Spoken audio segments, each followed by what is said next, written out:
Hello les amis, et j'espère que vous allez bien et j'ai le plaisir de vous retrouver pour vous présenter ma pile à lire du challenge Été glacé. Donc qu'est-ce que c'est que le challenge Été glacé? Il s'agit d'un challenge littéraire qui est organisé par Nina Quill depuis plusieurs années. Pour ma part, c'est la première fois que je vais le réaliser car c'est vrai que, comme je vous disais, ça fait un moment que je m'étais un peu éloignée des challenges parce que ça me stressait de faire des pales et j'avais tellement de choses à lire que j'avais pas le temps. Et là, je me suis rendu compte cette année que j'avais du plaisir à refaire des piles à lire et à essayer de valider ces challenges littéraires. Donc voilà, j'ai décidé, je voulais en faire un pour cet été et celui de Nina Quill me semblait tout à fait en accord avec ce que j'avais envie de lire actuellement. Donc c'est un challenge littéraire qui a lieu du 22 juillet au 4 août. Il dure sur 2 semaines en fait, c'est la dernière semaine de juillet et la première semaine d'août, voilà. Et au cas où je vous mets la vidéo de présentation du challenge de Nina Quill dans la barre d'infos si vous voulez en savoir plus. Cette année en fait Nina Quill a eu une superbe idée, c'est de faire le challenge sous forme de bingo. Donc c'est à dire qu'on aura, je vous mettrai ici hein, les templates, je vais un peu me décaler au cas où, mais on aura donc un bingo qu'il faudra remplir.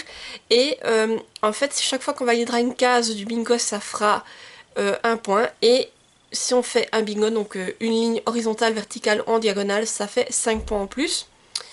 Et en fait, en récoltant des points, on va obtenir des trophées que je vais directement vous mentionner. Donc en fait, je vous les mets aussi ici. Hein. Donc vous avez donc les trophées qui permettent d'obtenir donc des espèces de petites médailles. Donc vous avez ourson, c'est entre 0 et 15 points. Flocon entre 15 et 30 points, première étoile entre 30 et 50 points, deuxième étoile entre 50 et 80 points et troisième étoile entre 90, il faut avoir 90 points. Moi je vise personnellement la catégorie flocon, je ne vais pas trop me mouiller, on verra si j'y arrive ou si j'arrive plus loin, voilà c'est à voir. Et en plus, Nina Quill nous propose aussi des points bonus, c'est-à-dire, je vous mets également ici, en lisant des livres qu'elle a particulièrement appréciés, ça fait des points que vous pouvez additionner. Donc il y a, si vous lisez Un destin ancré dans le sang de Daniel L. Jensen, ça fait 5 points en plus. Glass de Stacey McEwan, ça fait 5 points également en plus. Si vous lisez Le faucheur de sorcières, c'est de Charissa Wicks, ça fait également 5 points. Et si vous lisez un tome des accords corrompus, ça fait 3 points en plus. Un tome de Akotar également 3 points en plus. Et si vous lisez From Lukov with Love de Mariana Zapata, ça fait également 3 points en plus. Voilà donc un peu pour tout ce qui est du challenge. Et maintenant on va revenir au bingo. Je reviens donc au bingo et là je vais vous présenter donc chaque catégorie. Il y a également des actions qui peuvent être réalisées. Je vais commencer par la catégorie tout en haut à gauche et partir de manière horizontale vers la droite et ensuite je enchaînerai jusqu'à la fin du bingo. Donc la première catégorie c'est livre polaire, donc ici il faut lire un livre donc polaire, donc soit avec des flocons sur la couverture, qui se passe en hiver, avec un animal qui rappelle l'hiver sur la couverture, ou voilà, tout ce qui peut entrer dans le polaire. Et donc moi, pour cette catégorie, j'ai décidé de lire La saga d'Oren, le tome 2, Glint, de Ryan Kennedy aux éditions Hugo Roman. Alors la couverture, je vous l'accorde, ne fait peut-être pas très hiver, surtout qu'il y a des fleurs, mais pour moi... en fait, la saga d'Oren, après avoir lu le tome 1, je me rappelle qu'on nous parle beaucoup qu'on est dans un pays où il fait très froid et on est dans la neige tout simplement. Donc pour moi, ça rentre dans la catégorie polaire. Et pour faire un bref résumé du tome 1, donc dans la saga d'Oren, on suit Oren, qui est la préférée du roi Midas. Et le roi Midas, pour lui montrer qu'elle était sa préférée, il l'a changée en or. Du coup, pour protéger Oren, il l'a également enfermée dans une cage dorée. Et Oren, elle est donc dans sa cage dorée, elle s'ennuie. Et Midas fait, soi-disant, tout cela pour la protéger. Sauf qu'un jour, Midas va trahir Oren et voilà, les choses ne vont pas se passer comme Oren l'aurait voulu. Voilà donc pour le bref résumé. Et je l'avais lu cette année, le premier tome, et du coup je voulais lire la suite et je me suis dit que cette catégorie était l'occasion idéale de mettre ce tome 2. Ensuite, on enchaîne avec une action et donc thé glacé. Donc il faudra pendant ces 2 semaines boire un thé glacé pour valider cette case tout simplement. Donc ça devrait bien se passer, surtout s'il fait assez chaud, ce sera agréable. Et ensuite, nous avons la catégorie animal sur la couve. Donc là, il faut lire un livre où c'est que vous avez un animal sur la couve. Et là, j'ai décidé de lire La Louve originelle, le tome 1. C'est de Marie-Bénédicte Cully aux éditions Le Lys Bleu. Voilà, je vous le mets ici. C'est un livre que j'ai en numérique personnellement et c'est un service presse que j'ai reçu de la part des éditions Le Lys Bleu, donc je les remercie encore. Et du coup, vous le verrez en avant-première car il fait partie du prochain book haul. Donc là, l'animal sur la couverture se prête vraiment car on a un loup sur la couverture et le loup est mon animal préféré. Donc c'est pour ça que je me suis dit que j'allais le mettre dans cette catégorie. Et pour le résumer, je vais vous le lire rapidement parce que j'ai plus toute l'histoire en tête. À la suite d'un tragique accident, April se retrouve orpheline et n'a d'autre choix que de quitter l'Alaska pour aller vivre dans le Wyoming chez son oncle. Elle doit alors s'adapter à sa nouvelle condition dans le ranch familial, ainsi qu'à la part d'ombre qui s'est éveillée en elle après le décès de sa mère. Entre découverte de ses origines, de cet homme mystérieux et de cette prophétie ancestrale, April réussira-t-elle à maîtriser sa part animale? Voilà, donc je pense qu'on est sur une sorte de loup-garou qui me tente beaucoup. Et je me dis que ce serait l'occasion idéale pour la lire de lire ce service presse justement durant le challenge, surtout qu'ils l'ont parfaitement dans cette catégorie. Ensuite, on a donc une action, c'est la caresse à un animal. Donc voilà, que tout simplement, pour valider cette action, il faudra caresser un animal, votre chien, votre chat, ou pour ceux qui n'ont pas d'animaux, je crois que Nina avait dit un doudou, ou faire un câlin à vos enfants, etc. pour la valider. Ensuite, si on passe donc à la ligne en dessous, nous avons un livre offert. Donc là, il faut lire un livre qu'on vous a offert. Et pour cette catégorie, moi j'ai décidé d'y mettre, alors je le prends juste, La Reine des Neiges, le tome 2 en manga. C'est adapté par Arina Tanemura, je suis désolée, et c'est aux éditions Nobinobi. Je vous montre la couverture. C'est magnifique. Donc ici, je ne vous fais pas de résumé. En fait, c'est le Disney La Reine des Neiges 2 qui a été adapté en version manga. Et il m'a été offert par mon ami Louis Titting. Je vous remettrai son compte Instagram dans la barre d'infos également. Mais c'est l'occasion de le lire, surtout que c'est vraiment qu'elle me l'a offert. Et c'est un petit manga, je me dis que ce serait sympa. Et en plus, ça reste dans l'univers Disney de La Reine des Neiges. Alors, si je peux juste vous montrer le dessin sans trop vous spoiler pour ceux qui n'ont pas vu le dessin animé, regardez, ça a l'air magnifique les illustrations. Donc vraiment j'ai hâte de replonger dans cet univers Disney, ça me fait vraiment plaisir. Donc du coup voilà, il entre parfaitement dans ces catégories. La prochaine case, il s'agit de glace. Donc là tout simplement il faudra manger une glace pendant les 2 semaines du challenge été glacé. Donc voilà, c'est pas trop compliqué à valider, surtout s'il fait chaud, une petite glace ça passe toujours bien. Et la prochaine case, c'est livre Noël. Donc là, il faudra lire un livre qui parle de Noël, tout simplement. Alors moi, j'ai pas trop de romances de Noël, toutes ces choses-là. Alors j'ai cherché dans ma pile à lire et j'ai quand même trouvé un livre qui se parle en période de Noël. Donc pour moi, ça rentre dedans. Il s'agit de L'enfant aux yeux bleus de Daniel Steele, aux éditions Pocket. Voilà, je monte la couve. Et je vous lis le résumé. De retour d'une mission humanitaire, Ginny erre dans New York en s'interrogeant sur le sens de sa vie. Une fois encore, elle s'apprête à fêter Noël seule et ressent âprement le vide laissé par ceux qu'elle a perdus trop tôt. Elle croise alors le regard bleu perçant d'un jeune garçon transi de froid et manifestement sans abri. Ginny lui propose de s'installer chez elle, le temps de lui trouver un centre d'accueil. C'est le début d'une relation unique qui changera jamais la jeune femme. Ginny a dès lors une raison de se battre, mais aussi une raison de vivre, et elle n'abandonnera pas avant d'avoir obtenu justice. Voilà, donc je pense qu'il y aura peut-être une romance derrière, mais c'est une histoire qui se passe en période de Noël, donc pour moi ça rentrait parfaitement dans cette catégorie. Et ce Daniel Steele, c'est vrai que des Daniel Steele, j'en ai plusieurs dans ma pile à lire, donc ce sera l'occasion d'en sortir un et de découvrir une nouvelle histoire de cette autrice. Donc après nous passons à la case habit bleu, donc c'est-à-dire qu'il faudra un jour s'habiller avec un habit bleu tout simplement. Et ensuite si on passe à la catégorie en dessous, donc nous arrivons au livre bleu. Donc là tout simplement il faudra lire un livre avec une couverture bleue. Ici j'ai eu l'embarras du choix, mais j'ai décidé d'y mettre en fait Comment les pingouins ont sauvé Véronica de Hazel Prior aux éditions Piment. Alors je remonte la couve et je vous lis le résumé. Le plus souvent, Véronica, 84 ans, passe ses journées à chercher où elle a mis ses lunettes, à ramasser les déchets sur la plage ou à aboyer des ordres à sa dame de compagnie, Eileen.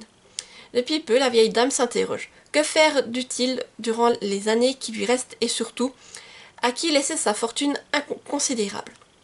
Quand elle a soudain une illumination, et celle mettait tout en œuvre pour sauver les pingouins d'Antarctique.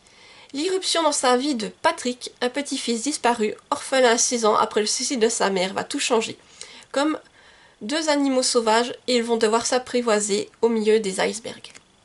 Voilà, donc déjà ça se passe, je pense, dans un endroit où il fera assez froid, on parle de pingouins, et je me dis que ça peut être une histoire assez loufoque, donc si j'ai le temps durant ces 2 semaines, ça peut être l'occasion de la sortir de ma pile à lire pour me lancer dedans. Donc oui, en plus, comme je dis, moi je vois cette idée loufoque, et la couverture est bien bleue, comme vous pouvez le voir, et tout rentre avec été glacé, un peu lire des livres qui font plus hivernaux. Donc ce serait nickel et oui, comme je dis, ça, cette histoire m'intrigue. Rien que déjà le titre, je me dis mais je me demande comment va être tournée cette histoire et je vois peut-être un peu une note d'humour, peut-être des choses comme ça.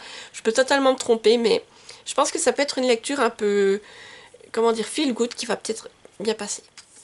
Ensuite, nous avons la même chose mais avec un habit blanc, donc il faudra porter un habit blanc durant le challenge. Et ensuite, nous enchaînons avec livre blanc, donc là c'est la même chose, il faudra lire un livre avec une couverture blanche. Donc là, j'ai peut-être un peu triché, mais il y a du blanc sur la couverture. J'ai décidé de lire Nous sommes les étoiles de Rowan Coleman aux éditions Hauteville. Voilà, je montre la couverture. Donc le chat, moi je t'estime que ça fait quand même une bonne partie blanche. Voilà. Et c'est vrai que j'aurais pu en mettre d'autres, mais celui-ci me faisait envie, donc voilà, c'est un peu l'excuse pour le sortir de ma pile à lire. Et ici, je vous lis le résumé. Il n'est jamais trop tard pour dire je t'aime. Infirmière de nuit, Stella côtoie de nombreux patients en fin de vie. Pour leur apporter un peu de sérénité, elle les aide à écrire une lettre à la personne de leur choix, qu'elle ne poste qu'après leur décès. Déclaration d'amour, confession, Stella a défilé une infinité d'instants de vie. Son dévouement lui permet d'oublier le chagrin qui pèse sur son foyer. À l'hôpital, elle se lie d'amitié avec Hope, une jeune patiente dont les jours sont comptés. Au lieu de passer son temps à lire, ne devrait-elle pas plutôt profiter de sa jeunesse tant qu'il en est encore temps? Et si en lui venant en aide, Stella renouait elle aussi avec la joie de vivre. Donc je pense que ça va être une histoire qui risque d'être assez triste, mais très belle également. Donc j'ai envie de la découvrir. Et si j'ai le temps durant ce challenge, ce serait juste super. En plus, alors moi je vous avoue que j'ai été attirée par le chat sur la couverture, même si je pense qu'il n'y aura pas que ça dans cette histoire, mais voilà, j'avais envie de le sortir tout simplement, de le mettre dans cette pile à lire, et il n'y a que cette catégorie que j'ai trouvée pour la série. La prochaine case, il s'agit de boissons chaudes, donc là tout simplement il faudra lire une boisson chaude durant ces 2 semaines. Et ensuite on passe à la dernière, oui, au dernier niveau. Et là, donc, il faudra lire un livre de moins de 300 pages. Alors là, je ne savais pas trop quoi mettre, et tout d'un coup, j'ai eu une illumination, tout simplement. Je me suis dit que ça allait super bien passer avec le challenge. Donc, j'ai décidé de mettre le premier tome de Ice Planet Barbarians de Ruby Dixon aux éditions BMR, je crois. Oui, c'est ça. Voilà, aux éditions BMR. Et je vous lis, du coup, le résumé. On pourrait penser qu'être enlevé par des extraterrestres serait la pire chose qui puisse m'arriver. Mais la situation s'empire lorsque ces extraterrestres rencontrent des problèmes avec leur navire et décident d'abandonner leur cargaison de femmes humaines, moi y compris, sur une planète faite de glace. Nous ne sommes pas équipés pour survivre dans ce désert hivernal. Pour nous sauver, je pars dans la neige dans l'espoir de trouver de l'aide, et j'en trouve. Mais il s'agit d'un grand et imposant extraterrestre à cornes bleues qui se présente de façon plutôt surprenante. Sa poitrine vibre en ma présence et Vectal dit que c'est parce que je suis sa compagne, sa femme choisie. Il m'aidera, moi et mon peuple, à survivre, mais je ne suis pas sûre qu'il accepte de me laisser partir. Voilà, donc vous devez vous dire, mais c'est quoi ce résumé? Donc je pense que c'est une histoire vraiment what the fuck, c'est des romances aliens. Et en plus, ça se passe dans un univers de glace, donc je me suis dit qu'avec le challenge été glacé, ça passerait bien. Et je sais que c'est des romances, certains ont dit, ça, c'est pas extraordinaire, mais c'était idéal pour passer un bon moment, pour quand on a une peine de lecture, pour vraiment passer un moment sans prise de tête. Donc je me suis dit que j'allais mettre le premier tome de cette saga, et si j'ai le temps, ben, ce serait l'occasion de la commencer tout simplement. Alors après, à voir, parce que sur tout ce que je vais vous présenter, je ne pense pas tout lire, c'est vraiment, j'ai fait une page, je les ai sortis, et puis ce que j'arrive à lire, j'y arriverai, et puis ben, ce que je n'arrive pas retournera là derrière dans la bibliothèque pile à lire, et en attendant, et puis quand je ferai un Nook Challenge, je ressortirai d'autres livres que je mettrai dans mon petit chariot juste à côté, que mon chéri m'avait gentiment préparé. La prochaine catégorie c'est Romantasy, et là donc il faut lire un livre de Romantasy, donc c'est un mélange entre la romance et la fantasy. Et là, ben, le choix c'est très très vite fait pour moi, disons que c'est en plus un des livres qui peut rapporter des points dans la catégorie bonus. Donc j'ai décidé de mettre The Witch Walker, le tome 1, Le Faucheur de sorcières de Charissa Weeks aux éditions Lost Kingdom. Voilà, je vous montre la couverture, elle est magnifique. Ça aussi c'est un livre que vous n'avez pas encore vu car il sera dans mon prochain book haul. Je l'ai acheté il y a peu, donc voilà, vous le voyez en première du coup pour cette présentation. Et derrière c'est vraiment bien noté Romantasy. Là on est dans la romance fantasy avec MF pour le coup. Voilà. Et je vous lis le résumé. Aujourd'hui c'est le jour de la collecte. À chaque lune d'automne, le faucheur de sorcières se rend dans notre vallée et emporte l'une de nous, afin qu'elle rejoigne l'immortel roi de Givre. Et c'est aujourd'hui qu'a lieu le jour de la collecte. Mais moi, Raina Bloodgood, je n'ai pas peur de lui. J'habite ce village depuis 24 ans et il m'a toujours ignoré. Une erreur qui va lui coûter cher. Raina ne rêve que d'une chose, se venger du roi du Givre et du faucheur qui lui ont enlevé sa sœur. Bien décidée à réaliser sa mission sanglante, le jour de la collecte, elle ne se doute pas qu'une menace plus inquiétante encore va embraser son univers. Sorti des cendres, le faucheur Alexus Thibault se dresse devant elle. L'homme qu'elle a juré de tuer devient le seul capable de sauver sa sœur. Propulsée dans un mythe de feu, de glace et de dieux antiques, Raina doit renoncer à sa vengeance et aider le faucheur de sorcières à sauver le roi du Givre, sous peine de laisser leur empire et sa sœur tomber aux mains de l'ennemi. Mais quand la limite entre le bien et le mal se brouille, Raina a plus à perdre qu'elle ne l'imagine. Que faire quand votre ennemi de toujours n'est plus le méchant qui vous a volé votre sœur, mais le héros qui vous a volé votre sœur? Voilà, donc c'est une histoire qui m'a l'air vraiment très intéressante et quand je l'ai vue en magasin, j'ai craqué, surtout que le livre a l'air juste incroyable. Regardez, je vous montre juste les premières pages, c'est juste magnifique. Donc oui, si j'ai l'occasion de pouvoir commencer à le lire pendant la période du challenge, ce serait juste génial. Donc je vous dis ça pour tous les livres, mais comme je vous dis, j'aurai pas le temps de tous les lire, en espérant que celui-ci ait le temps d'y passer, mais il me fait super envie et rien que le résumé me hype de fou, je vous jure, c'est vraiment, il me fait super envie et j'ai juste envie de me jeter dessus. La prochaine catégorie c'est LGBT+, donc là il faudra lire un livre en lien avec qui touche cette catégorie.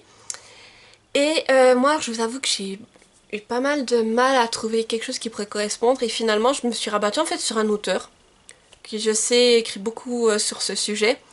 Il s'agit de Sous la porte qui chuchote, du coup, que j'espère lire, de Tig Clown aux éditions de Saxus. Alors pourquoi j'ai choisi Tig Clown? Parce que j'ai lu plusieurs livres de lui et à chaque fois on a droit à des romances MM, donc je me dis que c'est ce qui pourrait coller le plus avec cette catégorie. Et du coup c'est pour ça que j'ai décidé de mettre ce livre. Alors, pour les autres livres, vous avez vu, j'ai essayé de faire des liens avec tout ce qui est polaire, tout ça. Mais pour cette catégorie, j'ai plus de mal, j'ai vraiment pris ce que j'ai trouvé sous la main. Et je vous lis le résumé.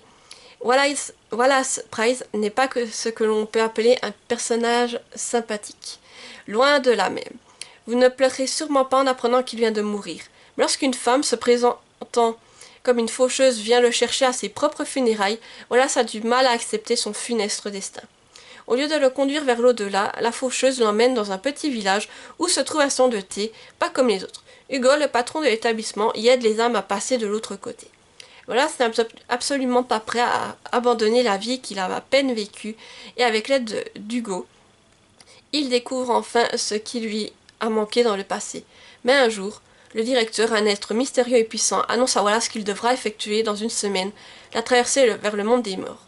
Ce dernier entreprend alors de vivre toute une vie en 5 jours. Y parviendra-t-il? Donc voilà, comme je vous dis là, je sais pas s'il y aura vraiment une romance MM, mais comme c'est du Tig Clown, je l'espère parce que pour les autres, en tout cas, quand j'ai lu La maison au milieu de la mer céruléenne, il y avait une romance MM et pareil, dans la vie des pantins, il y en avait également une. C'est l'auteur que je pense qui est le mieux adapté pour moi au niveau de cette catégorie. Et en tout cas, c'est aussi un livre qui me fait très envie, même si là, il n'y a pas vraiment ce côté hiver. Mais voilà, ça rentre quand même dans la catégorie. Et la dernière case, il s'agit de romance, où c'est que là, donc, il va falloir lire un livre de romance, tout simplement. Et j'ai trouvé, je pense, le livre parfait qui rentre également dans la catégorie un peu hiver, ou en tout cas avec un peu de la neige, du froid. Il s'agit du tome 3 de Off Campus, The Score, d'Al Kennedy aux éditions Hugo Roman. Voilà, donc à première vue, quand vous voyez la couverture, vous devez vous dire, mais ouais, je vois pas où est l'hiver. Alors moi, j'ai encore ces couvertures-là, en tout cas sur mes e-books. Les nouvelles couvertures, elles, font plus d'hiver parce que, je vous explique, dans ces romans, on suit à chaque fois des joueurs, des membres en fait d'une équipe de hockey. Donc on parle du hockey, ces choses-là, donc là quand même, il y a quand même la partie un peu plus froid, voilà, glace. Ces choses-là, donc c'est pour ça que je me suis dit qu'elle irait bien dans la catégorie romance et surtout j'avais envie de la continuer. Donc je vous lis le résumé. Ali Ice est en mode crise. Elle n'a toujours pas la moindre idée de ce qu'elle va faire après avoir obtenu son diplôme. Pourtant la date fatidique approche à grands pas, et comme si cela ne suffisait pas, elle tente de se remettre d'une rupture qui lui a brisé le cœur. Ce qui est certain, c'est que la solution à ses problèmes ne passe pas par une histoire sauvage avec la star de hockey Dandy Laurentiis. Et pourtant, il est tellement difficile de lui résister.